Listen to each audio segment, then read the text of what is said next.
تو آج عوامی ایکشن کمیٹی سب ڈویژن یاسین کی ایک اہم اجلاس تاؤس میں منعقد ہوئی اور اس اجلاس میں دو چیزیں زیر غور آ گئی۔ سب سے پہلے یہ کہ اب تک گندم کا جو مسئلہ ہے وہ تعطل کا شکار ہے اور ابھی تک وہ چیزیں شروع نہیں ہوئے ہیں، تو لہٰذا ہماری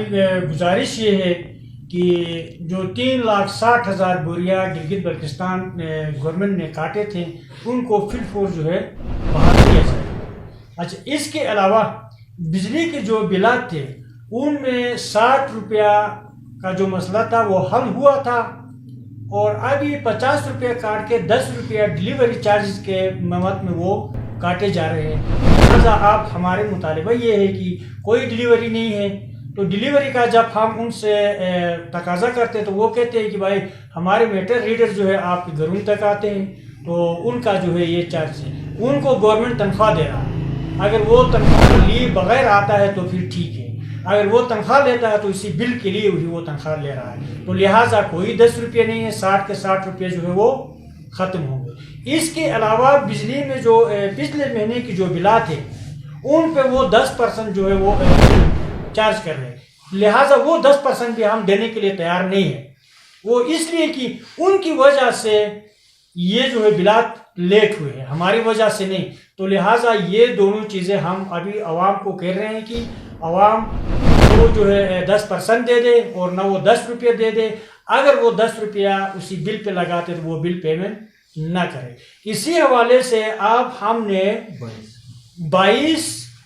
جنوری 2023 کے 10 بجے پورے عوام کو بذریعہ ایکشن کمیٹی کے ممبران کے تھرو اور میڈیا والے کے تھرو ہم یہ اعلان کر رہے ہیں کہ 22 تاریخ کو طاؤس چوک میں ایک بڑا احتجاج ہوگا اور اس احتجاج میں ہمارے یہ مسائل حل نہیں ہو گئے تو ہم آگے گلگت کی طرف لانگ مارچ کر لیں گے، اور گلگت کے جو ایکشن کمیٹی ہے اس کے ساتھ ہم بھرپور حمایت کرتے ہیں، اور ان کے اعلان کے مطابق اور ہمارے 22 تاریخ کے اعلان کے مطابق انہوں نے بھی گلگت میں 22 تاریخ کو جلسہ رکھا ہوا ہے، تو لہٰذا 22 تاریخ کو ہم عوام سے اپیل کرتے ہیں کہ کوئی بھی گھر میں نہ رہے، طاؤس چوک میں آ جائے تاکہ وہ اپنے مطالبات حل کروا سکے۔ آپ نہ کسی جو ہے نمائندے سے یہ کام ہو رہا ہے نہ کسی اور سے ہو رہا ہے، عوام اپنے طاقت کا استعمال کرتے ہوئے اپنے جو ہے حقوق حاصل کر لیں، اور اس میں ہمارے جو ہے گندم کا جو معاملہ ہے یہ ایک اہم ایشو ہے۔ سر فہرست جو 3,60,000 بوریا بلتستان گورنمنٹ نے کاٹے تھے ان کو پھر فور جو ہے وہ بحال کریں، نہ کرنے کی صورت میں پھر جو ہے آگے کا لائحہ عمل شاید ان کو جو ہے بہت مہنگا پڑے۔